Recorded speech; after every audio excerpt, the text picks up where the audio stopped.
Christ Triumphant, May 10th, Daily Devotional by Ellen G. White. God's view of a supposed small sin. There is an accursed thing in the midst of thee, O Israel. Thou canst not stand before thine enemies, until ye take away the accursed thing from among you. Joshua chapter 7, verse 13. Those who make a profession of Christianity, and yet fail to have true piety, are false lights, false signboards pointing in a wrong direction.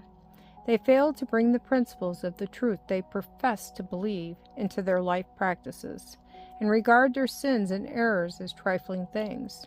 When Achan stole the golden wedge and the Babylonian garment, he also thought it was a trifling matter. Because of this one man's sin, the presence of the Lord was withdrawn from the armies of Israel.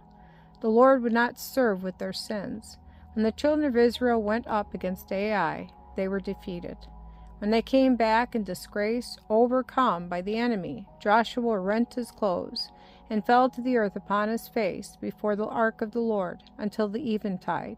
And he and the elders of Israel, and put dust upon their heads. And Joshua said, Alas, O Lord God, wherefore hast thou at all brought this people over Jordan, to deliver us into the hand of the Amorites, to destroy us?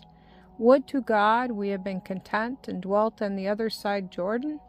O Lord, what shall I say when Israel turneth their backs before their enemies? For the Canaanites and all the inhabitants of the land shall hear of it, and shall environ us around, and cut off our name from the earth. And what wilt thou do unto thy great name? Joshua chapter 7, verses 6 through 9.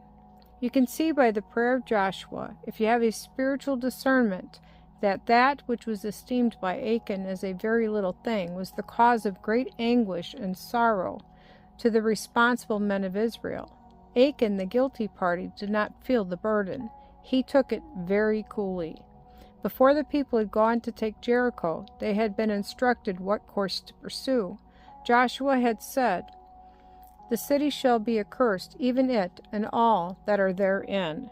Joshua chapter 6, verse 17. Achan had heard all this charge, but he coveted the accursed thing of Jericho, appointed to destruction.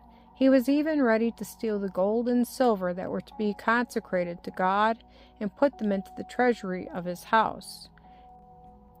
Hear the words from the lips of Jesus Christ, who is enshrouded in the cloudy pillar. Neither will I be with you any more, except ye destroy the accursed from among you. Joshua chapter 7, verse 12.